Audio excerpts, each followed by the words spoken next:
The house smelled faintly of cinnamon and pine, the artificial kind that came from a plug-in she bought at the grocery store 2 weeks ago.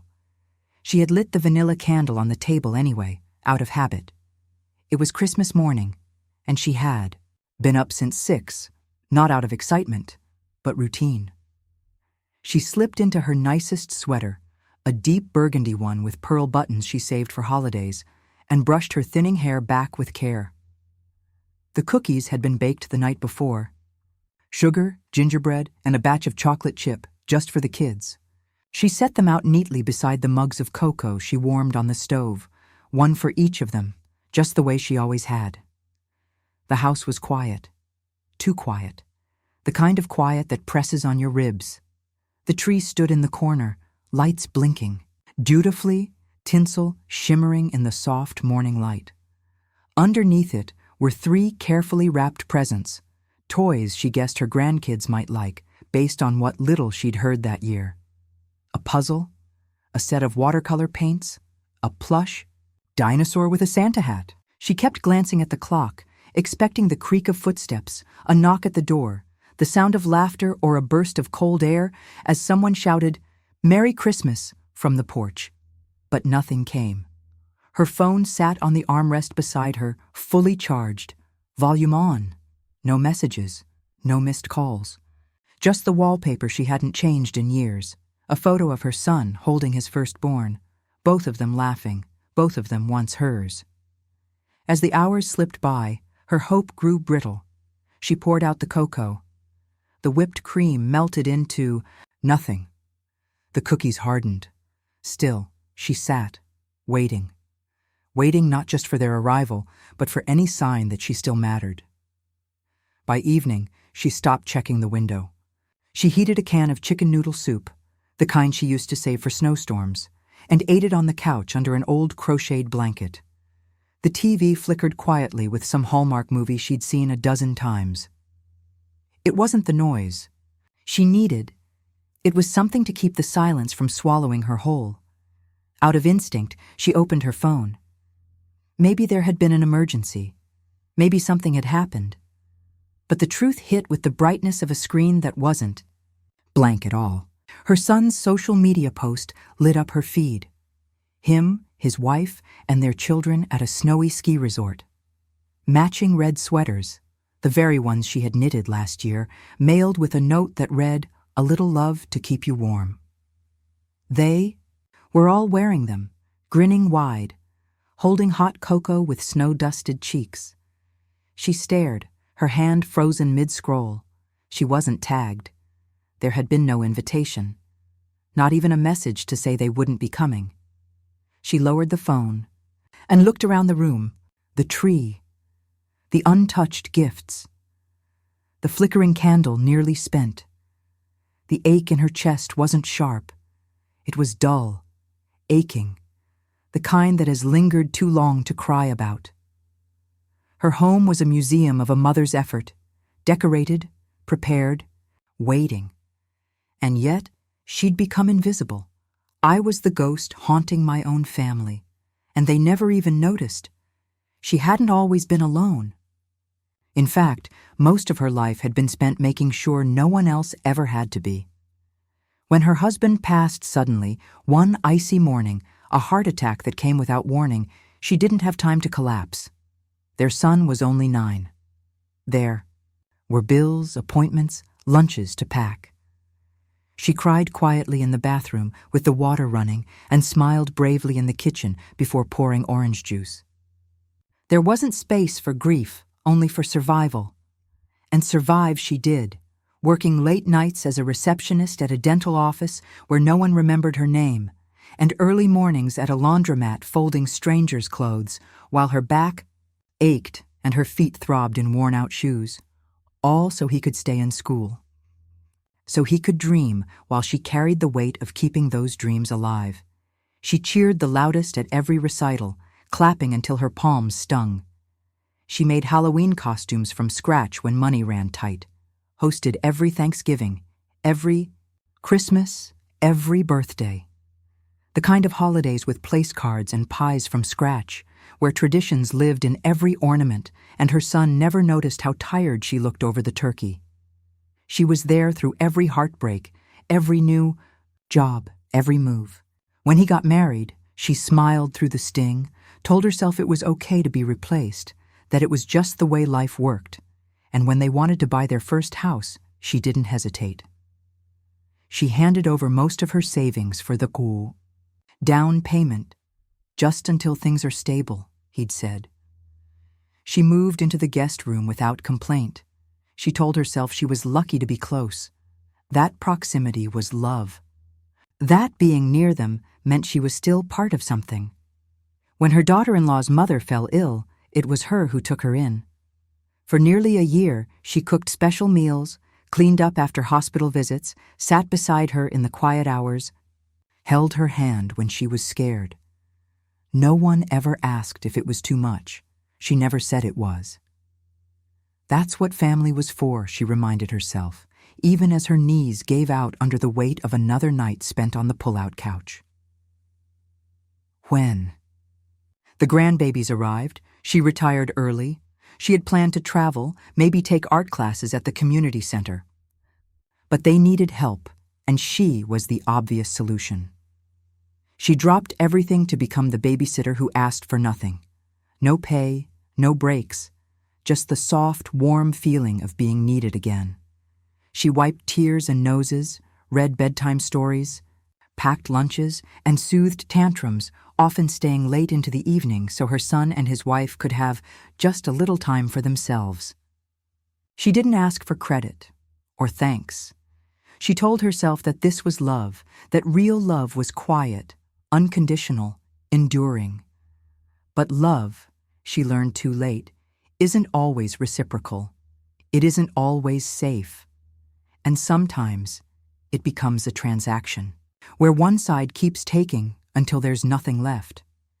She gave and gave, like a tree that never stopped bending, until there was no shade left, no fruit, just roots clinging to dry earth, waiting to be acknowledged.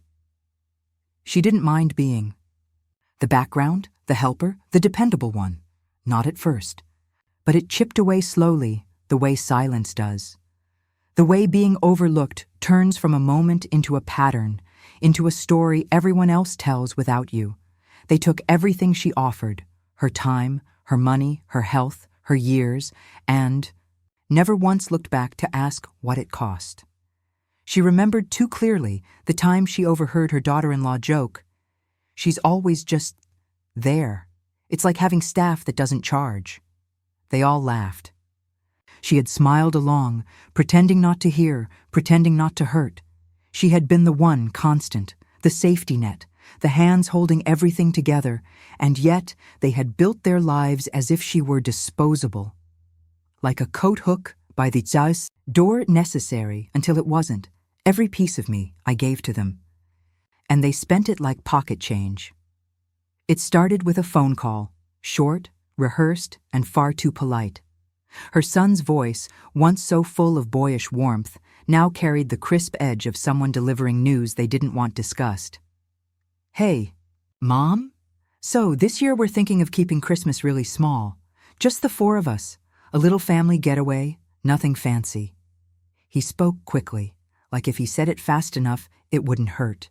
"It's been a long year, and we just need some space, you know? Time to reset. You've done so much. You should take this time to rest. Enjoy a quiet holiday for yourself." She didn't say anything at first. The pause stretched long enough that he filled it himself.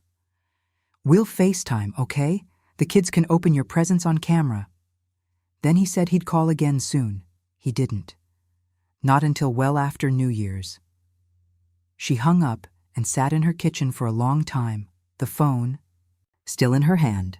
The smell of cinnamon rolls she had started baking clung to the air, dough she'd been proofing since sunrise. The same recipe her husband used to love, the same one she made every Christmas morning for decades. She turned off the oven. Let the dough collapse. The silence in the house pressed in like snow, piling against a window. At first she believed the excuse, told herself maybe they did need space. Maybe they were overwhelmed. Maybe this was temporary, not personal. She even convinced herself that resting sounded nice. Maybe she'd catch up on reading, maybe write a few late holiday cards. But deep down, something ached. Not just the absence of being invited, but the way she was being gently pushed aside, like an old ornament no longer worthy of the tree. Days later, she ran into a woman from church while picking up groceries. A warm, chatty woman who never seemed to mean harm, but often left damage in her wake. They talked about the weather, about the rising price of butter, and then, mid-conversation, the woman smiled and said, "I saw your sister-in-law's photos from the cabin trip. She looked like she was having a blast with your son, and the kids must have been such a nice family gathering." She blinked, trying to hold her smile in place. "My sister-in-law?" she asked, keeping her tone light. The woman nodded, digging into her purse. "Oh, yes, she posted pictures on Facebook. The little cabin in Aspen, the kids in matching hats, looked just like a Christmas card. She didn't slam doors. She didn't call them in the dead of night to scream or beg for explanations. No ultimatums, no drawn-out fights. Her revenge wasn't fire and fury.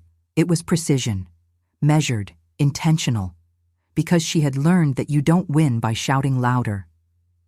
You win by speaking clearly, calmly, and at the right time. It started with a single Google search, how to post anonymously, then a second, how to start a blog without using your name. Within a day, she had an anonymous email account, a minimalist blog template, and a private folder on her desktop filled with the documents she'd quietly gathered over the years. Screenshots, audio files, financial records, voice notes. The truth, plain and undeniable. Before posting a word, she reached out to an old friend from her book club, a retired lawyer with a sharp memory and an even sharper sense of justice. They met at a small cafe on the edge of town, the kind of place with chipped mugs and strong coffee. She brought the laptop, the USB stick, a spiral notebook filled with dates and cross-references. The woman looked through it all with steady eyes and occasional winces. "None of this is slander," her friend finally said, closing the laptop softly. "It's documentation. You're not accusing. You're exposing. Just make sure to leave names out. Let people connect the dots themselves." She nodded. That was the plan. No names, no locations.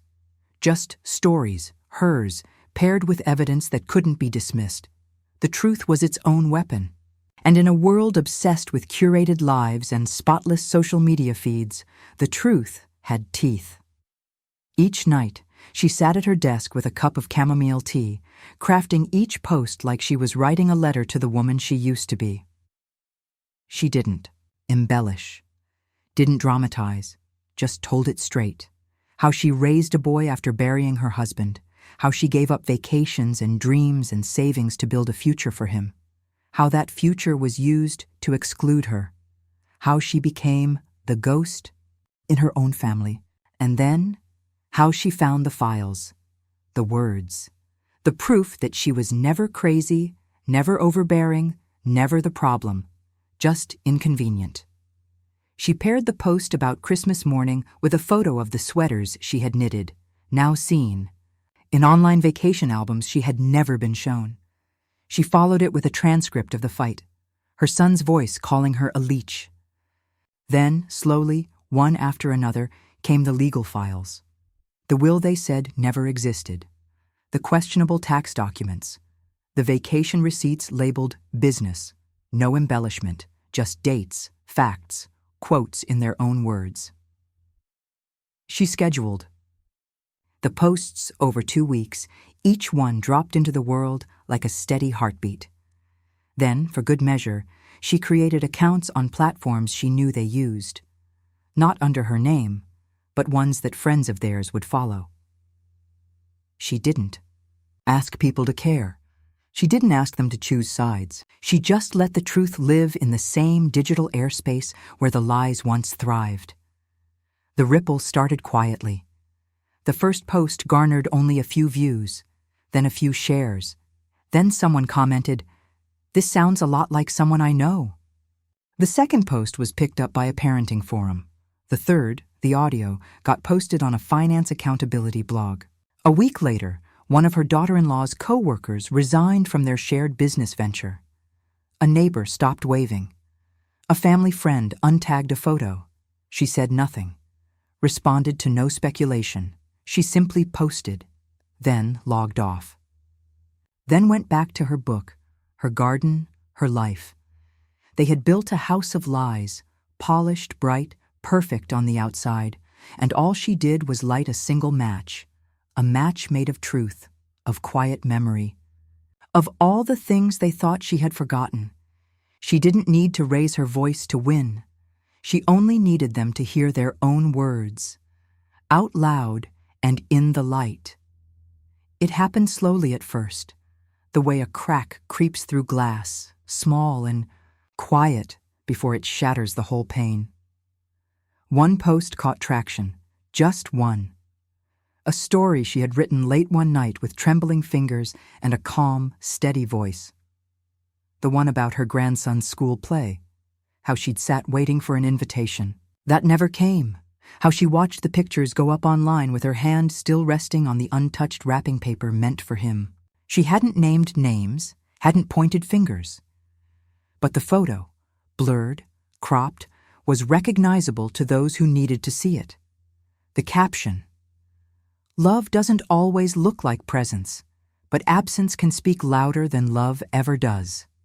That post was shared, then reshared, a few dozen times, then hundreds.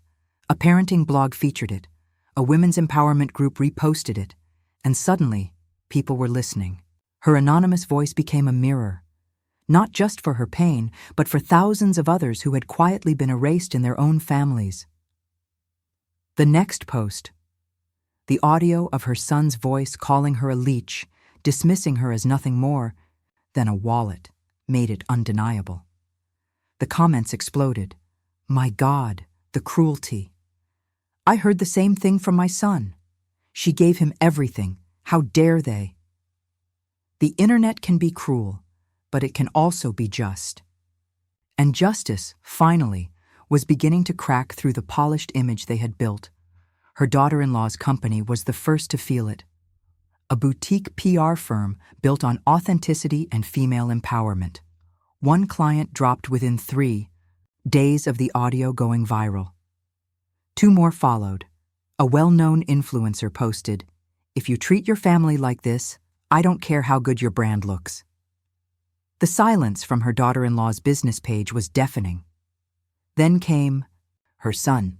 His company, one with strict ethics and a no-tolerance harassment policy, was alerted to the leaked documents, not just the audio, but the tax irregularities, the manipulation of family assets. She hadn't reported it herself. She hadn't needed to. Internet justice did the legwork. HR launched an investigation. He was placed on temporary suspension, pending review.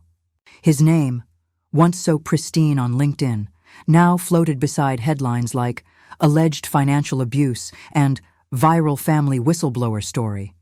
The phone began to ring again, but not from them. Her cousin in Michigan called, voice heavy, with regret. "We didn't know. Why didn't you say something sooner?" Another aunt messaged her through the blog's anonymous form, asking if they could meet. A woman she hadn't heard from in years, a former friend she'd stopped seeing, because she always canceled to babysit, emailed her saying, "I misjudged you. I'm so sorry." The story they had told about her, that she was clingy, overbearing, always inserting herself, began to fall apart under the weight of the truth, and with it, her reputation began to shift. She wasn't a burden anymore. She was brave. She was a mother who had held the line for too long, and when that line snapped, she had chosen truth over shame. She didn't gloat. She didn't dance on the ruins. She still moved quietly through her days, tending to her garden, making tea in the same chipped mug, teaching her painting class twice a week. But inside, something was different. She stood taller, breathed deeper. And when she looked in the mirror now, she no longer saw a woman fading into the background. She saw a survivor. Weeks after the last post went live, she sat at her kitchen table and opened her laptop one final time. The blog had gained tens of thousands of followers. Anonymous messages poured in daily, people thanking her, sharing their own stories, asking for advice. But she hadn't started it to build a following. She had started it to be heard. Her final post was simple. No photos, no audio, no files, just words. I was never the burden. I was the witness. I was the quiet one who remembered every sacrifice, every sleepless night, every word unsaid. I was the one who stayed until they made it clear I wasn't welcome. And when I left, I didn't disappear. I took my story with me, and now it's theirs to carry. She hit publish, closed the laptop, and for the first time in years, felt whole. The first message came just after dawn. A long string of texts she could see from her kitchen window reflected faintly on her phone screen.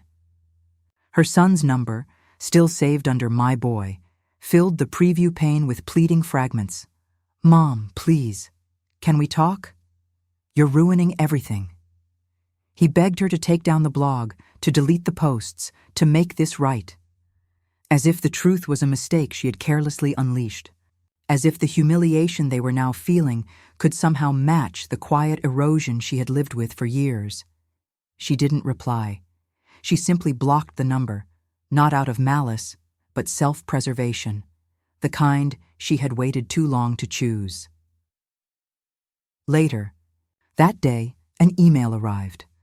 It was from her daughter-in-law, written with the kind of performative sincerity that made her stomach turn. The subject line read, "Let's heal together." But she didn't open it. She could already guess the contents, apologies wrapped in excuses, confessions softened by phrases like, "It was never intentional," and "We were under stress." Maybe there was even a vague attempt to rebrand it all as a misunderstanding, a miscommunication, an unfortunate spiral. She left the email unopened, sitting in her inbox like a final unread chapter in a book she no longer cared to finish. The silence that followed was not peace for them. It was the echo of a glass house, cracking wide open. Her heart sank. It wasn't a small getaway. It wasn't just space. It was a celebration, and she had been deliberately excluded, replaced. Not by a stranger, but by someone who had once whispered in her daughter-in-law's ear that she was too much. That she hovered, that she made things harder, that she didn't know when to step back. She had never been invited to defend herself. She went home and opened Facebook with trembling hands. The photos were easy to find. Her grandchildren stood, smiling in front of a log cabin, cocoa mugs in hand. Her son had his arm around his aunt, the same aunt who once told her to let go and move on when she'd cried about feeling left behind. Her daughter-in-law beamed beside them, looking as if nothing in the world had ever been uncomfortable. Her name wasn't tagged. She hadn't even been mentioned. Later that month, she found out she had missed another milestone. Her grandson's school play, the one he had told her about weeks earlier, had come and gone. There were pictures, online, programs printed, flowers handed out. Everyone had been there. Everyone but her. No one had even thought to send her the date. She had waited with her phone on that week, assuming she'd get a last-minute text. She never did. She sat in her living room that night with the lights off, wrapped in an old blanket, the edges fraying from years of use. There was no longer any doubt. No more room for excuses or hopeful rationalizations. It wasn't forgetfulness. It wasn't a scheduling mistake or a moment of oversight. They didn't forget. They just didn't care. The invitations stopped slowly, almost kindly. At first it was a casual, "We figured you'd be with the grandkids again," said with a smile. Then it was, "You're always so busy with family, we didn't want to pull you away." And eventually, they stopped pretending. No more calls for lunches, no more texts about potlucks or game nights. The women she once laughed with around fire pits and dining tables had shifted her into a different category. The always occupied grandmother, the one whose life was supposedly full. No one noticed when that chapter quietly ended. She didn't correct them. She couldn't find the words to explain that the door she used to walk through every week now remained closed. That the house she once knew by heart no longer welcomed her in. It felt embarrassing to admit. Like she'd failed a test she didn't know she was taking. So she nodded when asked, smiled politely, and said, "Maybe next time," knowing full well there might not be one. Her birthday came on a Thursday. She picked up a small frozen cake from the grocery store, chocolate with a plastic balloon ring stuck in the top. She thought about making her favorite lemon tart from scratch, but the thought of doing it just for herself made her tired. She put the cake on a chipped plate, lit one candle, and sat at her kitchen table while the afternoon sun spilled weakly across the linoleum. She didn't sing. She didn't make a wish. She just ate in silence, fork scraping the plate, pretending. It was enough. The phone stayed silent. No calls, no video messages from the kids, no surprise delivery. She checked the time zone, checked her ringer, checked again. Nothing. Not even a text. She tried to tell herself that maybe they were just busy. Maybe they'd forgotten the date. Maybe. And this one hurt the most. Maybe it just didn't matter anymore. She turned on the TV, scrolled through old episodes of shows she once watched with her husband, laughed at a few jokes, let others pass by unnoticed. She stayed like that until the sun went down, then longer, until her living room was dark and she couldn't tell if her eyes were wet or just tired. The days stretched after that, long and uneventful. Her mail piled up on the small table by the door. Catalogs filled with clothes she no longer had a reason to wear, junk mail promising better insurance rates, envelopes marked with red text reminding her of balances due. She sorted them with automatic hands, stacking them by importance, by urgency, by fear. Some nights she picked up her phone and scrolled through old voicemails just to hear familiar tones. She played one from her son, a message he left months ago asking if she could swing by early to watch the kids so they could squeeze in a gym class. He sounded rushed, distracted, but the casual affection in his voice still clung to her like warmth from a fire she hadn't stood near in too long. One evening, when the silence pressed too hard on her ribs, she called him, not to lecture, not to guilt, just to hear him pick up, just to hear his voice again. It rang, once, twice, 3 times, then voicemail. She didn't leave a message. What could she say that wouldn't sound like a plea? She held the phone in her lap for a long time afterward, the screen glowing until it dimmed. Outside, the wind picked up, brushing brittle leaves against the window like fingertips, trying to remind her she wasn't the only one left behind. Loneliness. Didn't knock. It just moved in. Quietly, permanently, and without apology. It was raining that day, the kind of gray, steady drizzle that drummed gently on the roof and made the house feel even quieter than usual. She had been meaning to clean out the attic for weeks, but always found reasons to avoid it. Too cold, too dusty, too many memories stacked in boxes that hadn't been opened in years. But something pulled her up the creaky stairs that morning, as if the silence was trying to push her towards something buried. She pulled down the heavy hatch, climbed the narrow steps, and was hit with that familiar attic smell. Old cardboard, mothballs, a hint of dried lavender from sachets she'd tucked into storage bins a decade ago. The dust made her eyes water, but she kept going, sorting through bins of outdated holiday decorations, faded school projects, and yellowed greeting cards. Toward the back, inside a shoebox labeled Misk, she found it. A small, black USB stick, barely the length of her finger. No label, no note, just a forgotten object from another time. Curious, she carried it downstairs, booted up her laptop, and slid the drive into the port with a soft click. The screen flickered, then opened a folder named Personal. Inside were dozens of files, letters, voice memos, scanned documents, photos, and suddenly the memories returned.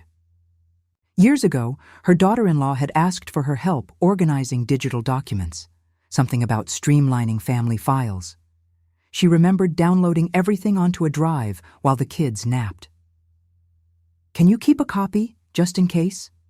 she had asked, laughing. "You're the responsible one." She clicked open the first file, a voice memo, her daughter-in-law journaling into her phone, talking about stress, the kids, and how hard it was balancing everything. Then another, a note to herself, never meant to be heard. "Sometimes I wish she'd just disappear. She's always around, always watching, like a weight we can't shake." The voice was calm, blunt, too casual for cruelty, as if she truly didn't consider the pain behind those words. Her breath caught, but she clicked on. A folder titled Saved Audio revealed more recordings. Some were family moments, children laughing, birthday songs. But one was different. It had been recorded by accident, likely left running in a coat pocket. It was a fight. She knew that tone in her son's voice, that sharpness he only used when he didn't think someone else could hear. "I'm telling you, she's a leech," he snapped. "She paid for the down payment, for the sitter, the groceries, hell, even our anniversary trip. We only keep her around because it makes life easier. Don't act like you don't know that." There was silence. Then her daughter-in-law's voice, cool and flat. "She won't be around forever." The room felt cold suddenly, though the heater hummed softly in the corner. She sat frozen, the cursor blinking, waiting. Her fingers hovered above the trackpad as the weight of it all settled onto her. They hadn't just distanced themselves. They had used her, reduced her to a transaction, a convenience. She clicked into a folder marked Legal. There, she found a scanned will, a duplicate of a document they had once sworn never existed, a version where she had been left executor. It confirmed everything. She had once mattered enough to be trusted with the future, until she was too inconvenient. Another file, a spreadsheet, tax numbers, undeclared earnings, financial tricks she didn't fully understand, but instinct told her it wasn't right. Paired with photos, receipts, gifts claimed as charitable expenses, luxury trips marked as business travel. Proof. Real proof. And in that moment, her hands began to shake. But not from fear, not from heartbreak. This wasn't the tremble of a woman hurt. It was the steady tremor of one waking up from a long, deep sleep. Her silence had once been a gift, a sign of loyalty, a vow to protect. She had kept their secrets, carried them quietly, tucked them away like fragile glass she couldn't risk dropping. But now, she realized, they didn't deserve her silence. They had spent her love like spare change, taken her kindness and built lies on top of it. They thought she was harmless, that her loyalty would always be stronger than her pride. But they had underestimated what it meant to be a mother who remembers everything. She closed the laptop gently, pressing her palms against the lid like she was sealing something sacred. "I kept every secret, until I realized they didn't deserve my silence." She heard from others what she already suspected. Her son had taken a leave of absence from work, for personal reasons. The HR investigation hadn't yet resulted in anything public, but word had spread. A friend of a friend forwarded her a social media post. One of her daughter-in-law's scheduled brand collaborations had quietly vanished. Another influencer removed tags from their joint content. The family that once presented itself as effortless and wholesome now looked hollow, like a stage set left out in the rain. Public appearances were canceled. A local charity event they'd hosted every December was suddenly postponed, indefinitely. Parents at her grandson's school whispered in hallways. Birthday party invitations that once arrived in neatly embossed envelopes stopped coming. Her daughter-in-law, once the shining light of every school committee, was quietly uninvited from a fundraiser planning group. People had questions, no one had answers, and all the while, she said nothing. She spent her mornings planting roses. Her garden, once neglected during her years of babysitting and caregiving, was beginning to bloom again. Rich, full blooms in shades of red and ivory curled open in the sunlight. She dug with gloved hands, humming to herself, letting the earth ground her. Some evenings, she sat on her porch with a glass of wine, watching the sky melt into purple and gold. Peace, she realized, didn't come with silence.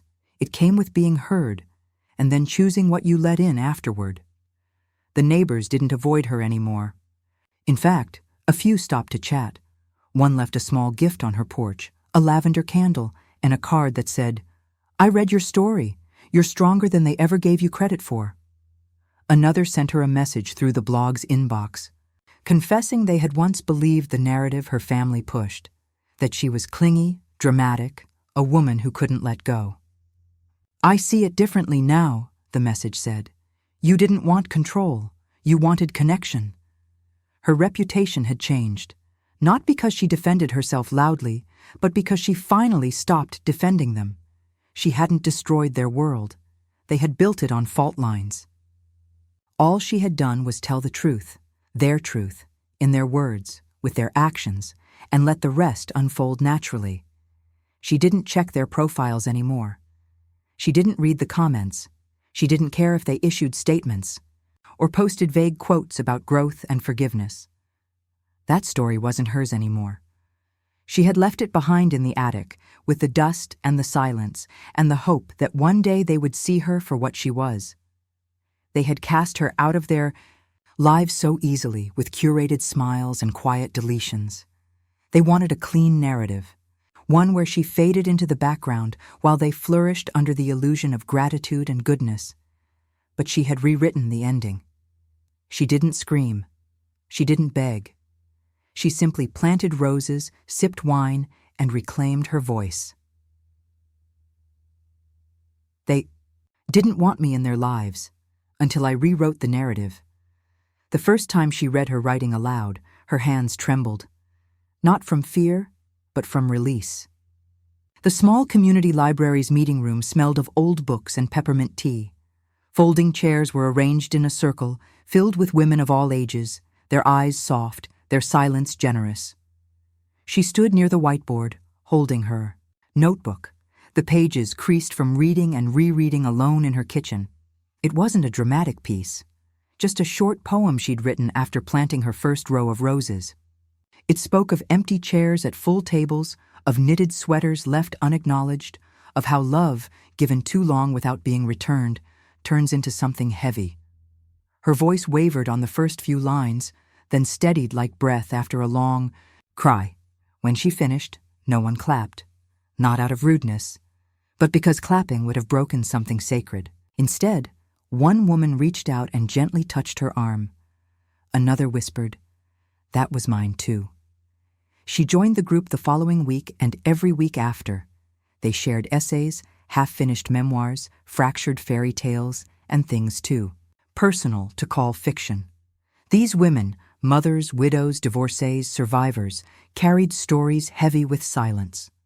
And within their circle, she finally said things out loud she had never dared admit, not even to herself. She started submitting her work to small magazines and websites.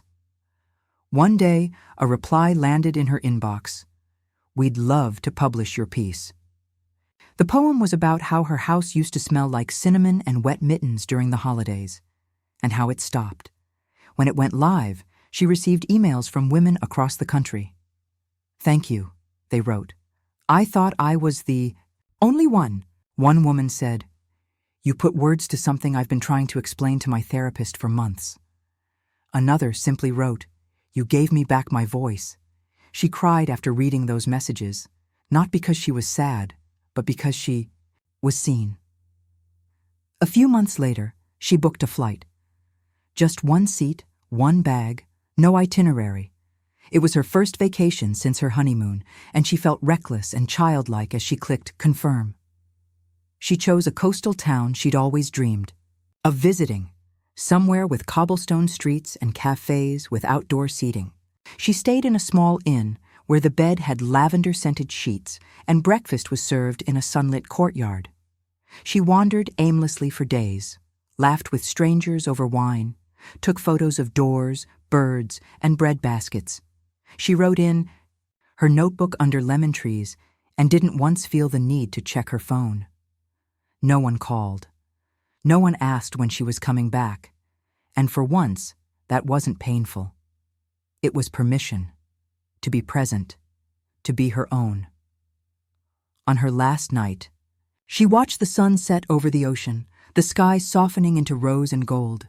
A woman beside her, another solo traveler, asked if she wanted her picture taken. She smiled and said yes. When she looked at the photo later, she hardly recognized herself, not because she looked different, but because she looked whole. At peace, present. She thought about the years she'd spent shrinking, how many times she'd made herself smaller so others could feel larger, how she had apologized for things she didn't do, for feelings she was told were too big, too inconvenient. How she let silence grow where connection should have been. They had taught her how to disappear. Every "we're just busy," every unanswered call, every time she had to ask to be remembered. It chipped away at her until she stopped asking. Until she became background noise in their lives, like the hum of a fridge or the creak of old floorboards. Always there, always expected, never truly heard. But she had learned something far more valuable in their absence. She had taught herself how to exist again, not as a mother, a babysitter, a wallet, or a placeholder, but as herself, a woman who wrote, who traveled, who grew roses, who filled her days with meaning no one else had to validate. She no longer needed a seat at their table. She had built her own, and this time, she didn't have to beg to be seen. The calendar flipped forward, slow and certain as it always did. December crept in with its soft chill and glittering store windows, and suddenly the world was wrapped in garlands and tinsel again. Christmas had returned, like a well-worn guest with too much memory and not enough kindness. But this year it arrived to a different house, a different woman. She didn't pull out the plastic tree from the garage. No string lights tangled with frustration. No ornaments, no stockings, no hope someone might walk through the door unannounced with arms full of forgiveness. This year, she didn't need the illusion. Instead, she baked cookies, the same sugar. Ones with cracked tops and just a whisper of almond extract. The kind she used to make in double batches, handing them off in tins no one ever returned. But this time, she made them for herself. Just a dozen. She used the good vanilla, the butter she used to reserve for company, and she played her favorite Nat King Cole album as the scent of nostalgia rose in the kitchen. There were no voices echoing down the hall, no footsteps, no coats piled near the door. Just her, standing barefoot in the soft light of late afternoon, humming along as she placed the cookies on a plate and carried them to the table. One candle flickered there, white, unscented, calm. She lit it slowly, then sat. The table was small now, a round one she'd bought at a thrift shop, its surface worn with stories. There was no centerpiece, no holiday place settings, just a mug of tea, a linen napkin folded neatly, and the warm glow of simplicity. The chair across from her remained empty, but not painfully so. Not anymore. She took a bite of the first cookie and smiled. It tasted like memory, but without the bitterness. She ate slowly, savoring every crumble. There were no eyes watching her plate, no tension waiting to unfold. She didn't have to pretend, didn't have to hold conversation like glass that might shatter. She didn't have to explain why she was quiet, or why she'd stopped calling, or why this year was different. Because she knew. And that was enough. The soft melody of the Christmas song drifted through the room as she looked around. Her house wasn't large, but it was hers. It didn't echo with the ghosts of unmet expectations. It was filled with books, art supplies, plants that bloomed in defiance of winter. In one corner, a stack of handwritten letters she still hadn't mailed, from women who'd read her story and written their own in return. From daughters, mothers, and grandmothers who had also been cast in. The role of too much or not enough. They called her brave, but she didn't feel brave. She felt honest. She felt awake. She rose from the table and moved to her small desk, the one tucked near the window overlooking her backyard garden, now sleeping under the frost, waiting for spring. She opened her laptop. The blog dashboard glowed softly in the darkening room. One last post to write. Her fingers moved slowly, deliberately, as she typed the title. Peace. No drama. No grand confessions. Just a quiet acknowledgement that her story had found its ending, that the silence she once feared had become a comfort. That truth had set her free, not by undoing the past, but by refusing to carry its weight into her future. She wrote, "There will be no tree this year. No cards, no expectation, just me, a plate of cookies, a candle, a song I love. I used to think Christmas was about being surrounded by family, by noise, by tradition. But now I know it's about feeling at home inside yourself. It's about choosing presence over performance, love over permission, peace over proof." She hit publish. The screen blinked. The page refreshed, and then she closed the laptop. Outside, a few distant houses glowed with colored lights. She could hear faint laughter from across the fence. Somewhere, someone was unwrapping a gift. But inside her home, there was only stillness, sacred and earned. She carried her empty plate back to the kitchen, poured herself another cup of tea, and stood for a moment at the window. Snow was beginning to fall, light, silent, clean. She had baked the same cookies, sat at the same kind of table, but nothing about this year was the same. She had once been forgotten. Now she chose herself. She had once been silenced. Now she had spoken, and as she turned off the kitchen light and let the warmth of the candle flicker one last time behind her, the words settled in her like truth, finally given a voice. This time I ate at my table, alone and free.